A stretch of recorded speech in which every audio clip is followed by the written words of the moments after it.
Welcome to Keynotes. In this edition, Richard Stone, the CEO of StoryWork International and the co-author of Story Intelligence, discusses the power of story and the possibilities for personal fulfillment and more, embodied in the concept of story intelligence. So today I want to talk to you about story intelligence. And we're in a perfect storm right now. There's a pandemic going. We're on the precipice of a climate crisis. The economy is really in trouble. We have tremendous political polarization, and perhaps more importantly, we have a crisis in meaning. And a lot of the old stories, the metanarratives, just aren't working for us anymore. And it shows up in lots of ways, but one of the ways it shows up in a big way is that 4 in 10 of us have not discovered a satisfying life purpose. So I believe we need a new paradigm for what it means to be a human being in the 21st century. And for that, we need to reach back to our roots and reconnect to our native intelligence, what I call our story intelligence, or SQ for short. And it's an entirely new way of thinking about human capacity. I believe that story is our native language. So what do stories do for us? Well, first of all, they allow us to share our experiences of the past. Now, in another way, they also allow us to paint pictures of our aspirations for the future. We can see ourselves as a significant part of an expanding universe, and they help us make sense of life's complexities. They bring meaning and order to the puzzles that permeate our existence, and they create a feeling that we belong to a welcoming world where good inevitably triumphs over evil. Now, our ancestors, they created stories about the celestial bodies, and they endowed them with human dimensions. In doing so, they incorporated the play of the firmaments into the collective story that we live in, and they allowed them to feel a little less minuscule and insignificant. Without SQ, there wouldn't be a Big Dipper or Orion, the Hunter, or Virgo, and our lives without these stories would be less interconnected to our world and barren in comparison to the story-filled universe we've created and inhabit. Now, story intelligence even imbued humans with the ability to create societies and cultures and collaborate with thousands of others. And it's amazing that simple stories just managed all this complexity with ease and elegance. Nearly every aspect of our day-to-day world is born from our imaginations and sustained through the stories we create, tell, and believe to be inviolably factual. Our imaginations have conjured up religious philosophies and dogma, vehicles of commerce using currency and paper and zeros and ones traversing over the telecommunication lines. Political systems and nation states have inspired endless loyalty, and we're willing to die for it. We're big on our sports teams, and we live and die by their feats and their defeats. And our plans and aspirations for a future are all tied in with story. And those things don't even yet exist. They're, in a sense, the stuff of fiction, often fabricated out of thin air with tenuous ties to anything concrete. You see, we humans are story-making creatures, and we're endowed with a gift for crafting tales that become all too willingly our reality. Now, story intelligence, or SQ, is a close relative or progenitor of emotional intelligence. And Daniel Goleman, maybe 30 years ago, wrote the first book on this. And it was all tied to research that was being done on emotions and how powerful they were and how instrumental they were to our ability to be able to be effective in our life. Now, I think that story intelligence actually explicitly puts the power of story at the heart of what it means to be effectual in every realm of our existence. And it stretches beyond intellectual intelligence and emotional intelligence. Our ability to function, I think, in the 21st century depends on our ability to master this innate feature of our personal, social, and spiritual existence. By embracing and understanding the role story plays, we can actually set the trajectory of what we'd like to do with our lives. We can become experts at managing the stories that we're bombarded with daily, and we can develop the know-how and the necessary ability to discern the ways they sometimes obfuscate the truth and limit our possibilities, and also how those stories can also unleash our human potential. So I think we're at the precipice of a new breakthrough, and it all comes from brain research that actually started the emotional intelligence wave of interest. And I think it's time for a new name for us. We should be called Homo narrare, loosely translated as storytelling human. It's our aptitude as storytellers that distinguishes our species, and it's more defining than our reasoning ability or our emotional capacity. Descartes proclaimed, in the 1700s, "I think, therefore I am." But I think that we need a new watchword for today. I story, therefore I am. So in this talk today, I'm going to talk to you about the 7 powers of story.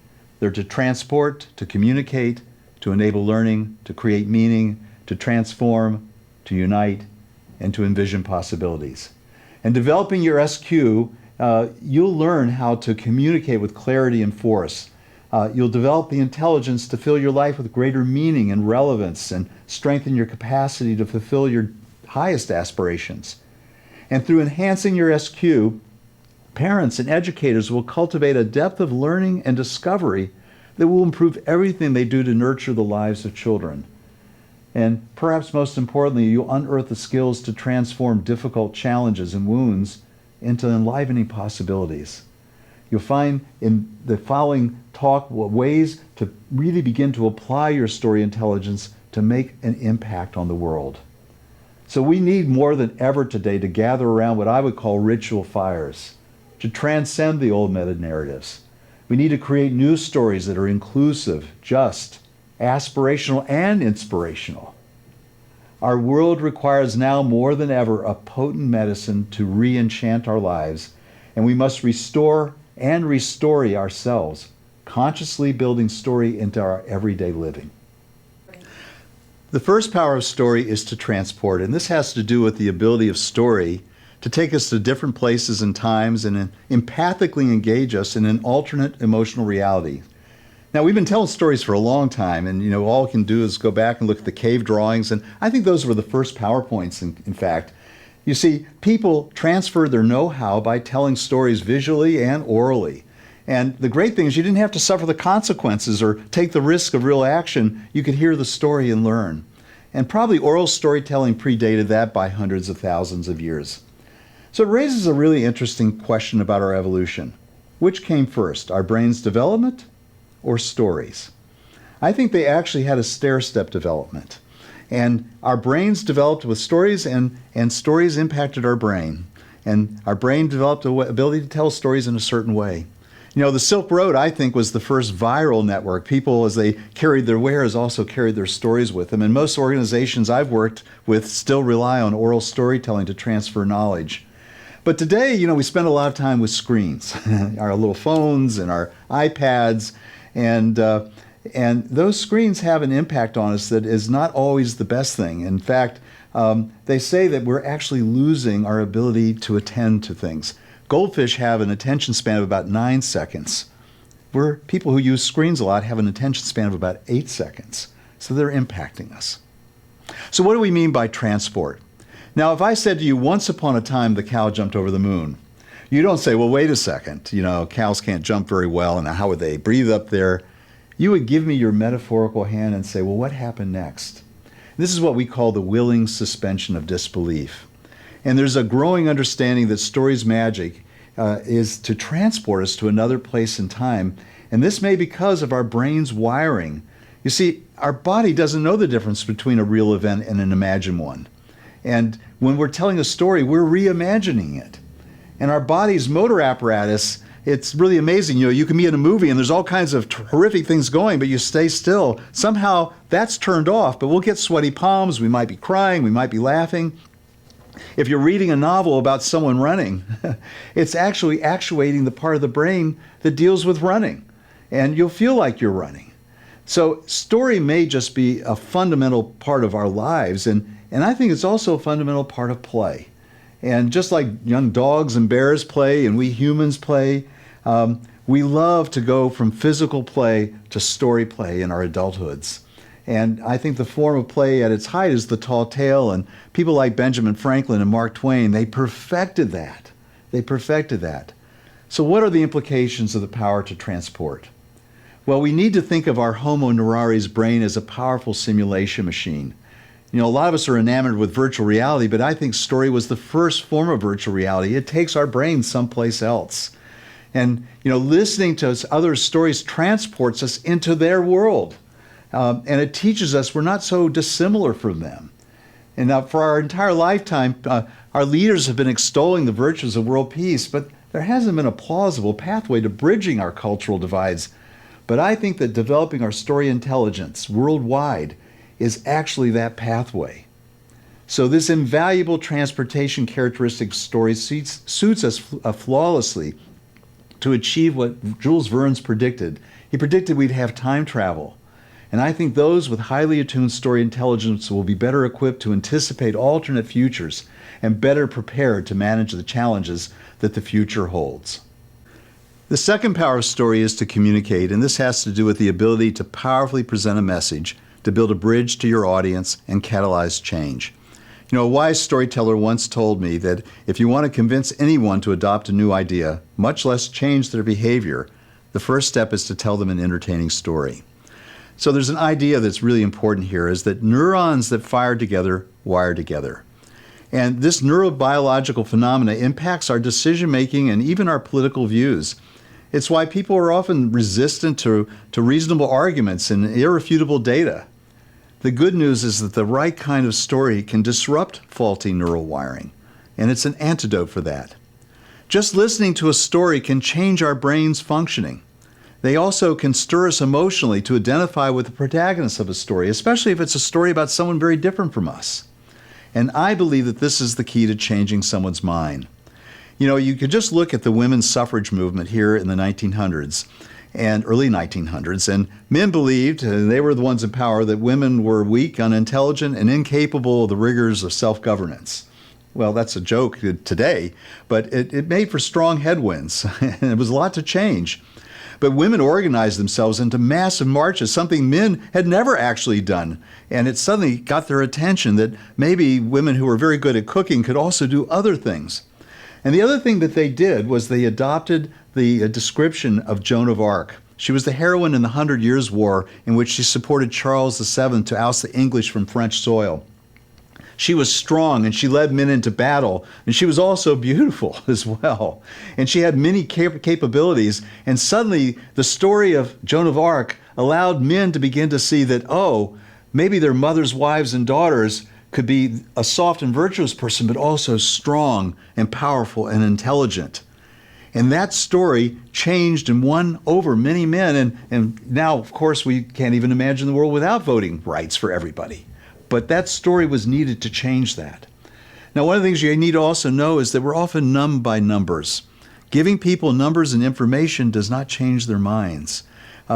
So one of the things that I have worked with, especially in the nonprofit world, is that we have to really be able to give people a good story to get them to change and to connect to their hearts. And when you can do that, you can become a powerful communicator.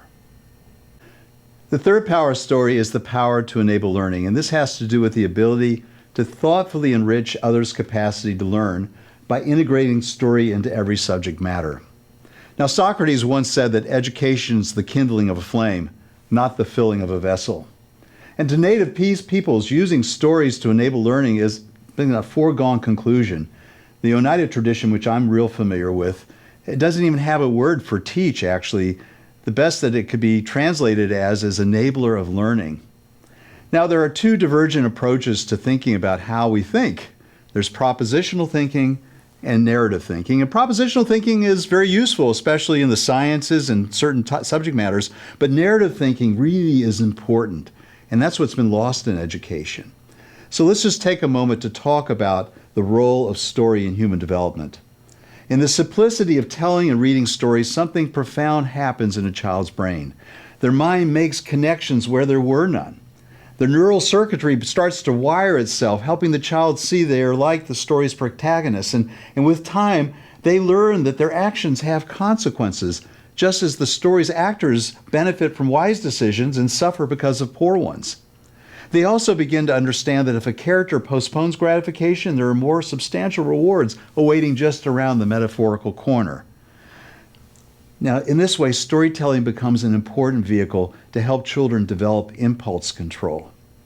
So stories allow children and allow us as adults to move into new possibilities, to see the world in a new light.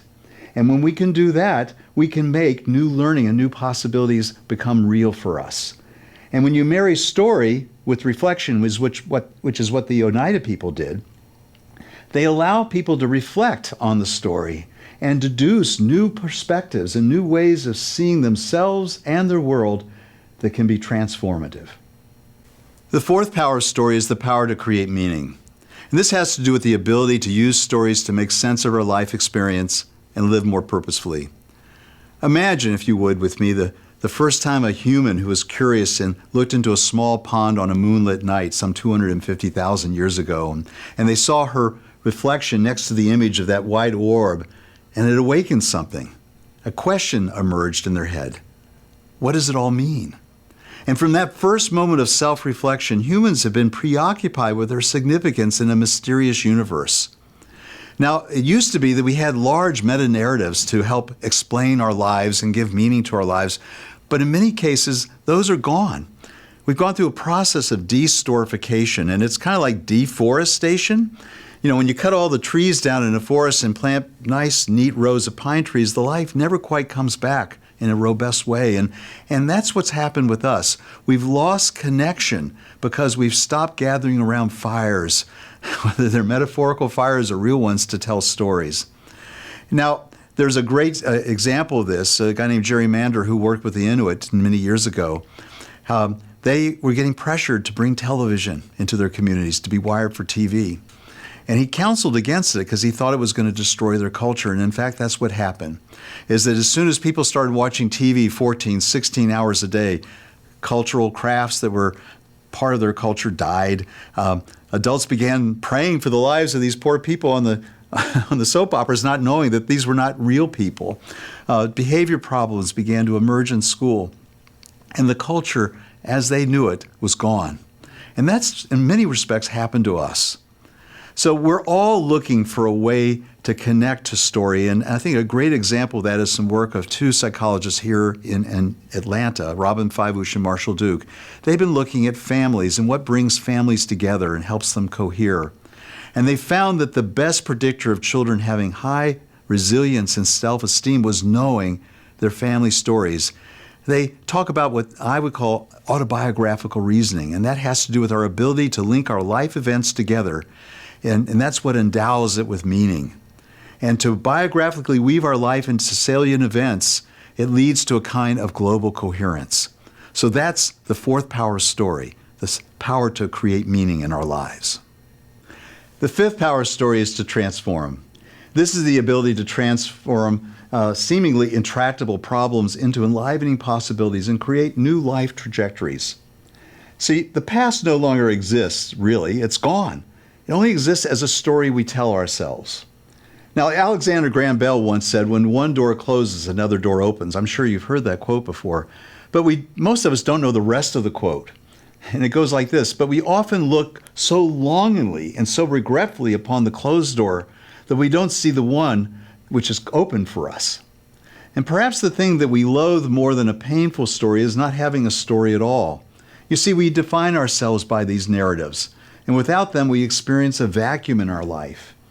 And so we often ascribe a conclusion to events. For example, we lose a job or something terrible happens, and we add an interpretation at the end. But we never really know the ultimate outcome, even for difficult or tragic events. So with transformation, we must train our minds to manage life experiences flexibly, so we don't become fixated on the door that closes. We need to create a rigid, confining story, and instead, we must learn to reorient our perspective to the presenting possibilities, even amid intense difficulty. J.R.R. Tolkien, who invented The Hobbit and Lord of the Rings, he wrote those books, he had a concept he called a eucatastrophe. It really means, EU is from the Greek, which means good, a good catastrophe. And so when we begin to see our lives with some distance, we begin to see that we can take any event, even whether it's something bad or even it's something good, and transform it into a new perspective and see our life as an opportunity, regardless of what comes our way. The sixth power of story is the power to unite. And this has to do with our ability to listen to and tell compelling narratives that help people transcend divisive or misinformed beliefs. We're engulfed today in a crisis of disconnection and conflict, and there are heightened levels of political polarization that are threatening the very bedrock of our notion of civil society. Racial divides still plague us. The wounds of slavery and social inequality are still years, if not generations, away from being healed. A great storyteller, Pat Spake, once said, "A story is the shortest distance between people." And so while developing this whole notion of story intelligence, we realize it's not the panacea for all of the above challenges, but we believe that story has an influential role in mitigating them, to bring people together. So if we start to look at how we're hardwired, biologically, we're hardwired to distrust people. We were tribal in the early days. And anyone who was different from us was someone who could be hostile, could be rapacious, murderous, maybe wanting our lands. Anyone who showed dress differently or sounded differently was people that we shunned. And so what we need to do is actually learn stories that can help us begin to see people as just like us. And that is the power of story. Story can break through those kinds of rigid ways of seeing the other and allow us to see the stranger as someone like us who is a human being, who has the same aspirations that we have. And in that way, we can begin to transcend many of the hatred and the kinds of divisiveness that has a grip on our world today, is that we need to begin listening to each other's stories and begin to see that the person sitting across from us is no different than us. The final power of story is the power to envision possibilities. And this has to do with our ability to prospectively think and to enable us to imagine a desired future and the actions required to realize it. Lewis Carroll once said, "It's a poor sort of memory that only works backwards." So retrospective thinking is really about the past, and prospective thinking is about the future. And we often think that storytelling is about the past, but I think it has a lot more to do with the future. You see, the link between what is real and what might become real is our imagination. It connects the past to the future. And if imagination is this link, then I think that story is the most important and potent language of the imagination we know of for translating our hopes and dreams into reality. To better understand this, let's look at the act of shooting basketballs. See, there was a study done many years ago, and they had some people practice shooting basketballs, and they had some people just sit and imagine themselves making 20 baskets all net, one after the other, all after the other. And it turned out those who were just imagining themselves doing it did just as well as those who physically practiced. See, I think that prospective stories, they become practice for us. They create what one researcher calls imagination inflation. And the repeating imaging of a future story actually improves our decision-making in the present. You see, seeing future events in rich detail also tends to reduce our anxiety and increases our sense of well-being, that also then increases our chance of remembering our intentions and acting on them.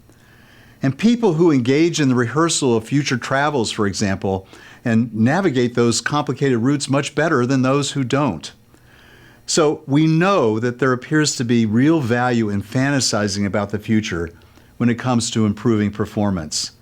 Researchers have found that when students, for example, spend time thinking about how they're going to perform well in their classes, they do better than students who just think about getting an A. The interesting thing is that those students who did that, they actually go on 6 months later to have shown they had fewer visits to the clinic. They seem to be healthier. So there's something very powerful about our health and envisioning the future. So one of the things that I look at with story is how can we enable human beings to begin developing their story intelligence in a way that they can become powerful envisioners of the world that they want to create. We need to become better at imagining events in the distant future and seeing that we can become the masters of our story and the masters of our world if we can only develop our story intelligence. One of the most important things is to recognize that we need a story about the future and that those stories can humanize us today. To understand this, we need to think going back about 60, 70 years ago to World War II. There was a French poet named Robert Desnos, and he was in a concentration camp. And they took him and a number of people, put them on a truck, a lorry, took them out to the countryside, lined them up, and they were going to shoot them. And something, who knows what it was in Robert's thinking, is that he stepped out of line and he took the hand of a young woman and he said, "Can I tell you your future? Can I read your palm?" And she said, "Well, okay." And he began to tell her that she was going to have a wonderful future. She was going to have children, and she was going to have grandchildren. And she lit up. And then another person said, tell my future. And he handed him his palm, and he began to weave a story about that. And more people did it. And of course, the guards were watching this, and it was easy for them to kill people who had no future. But now they became human beings in front of them. They didn't have the heart to extinguish these people's future. So they loaded them back on the lorry and took them back to the camp. And many of those people survived because Robert Desnos was able to give them a future through a story.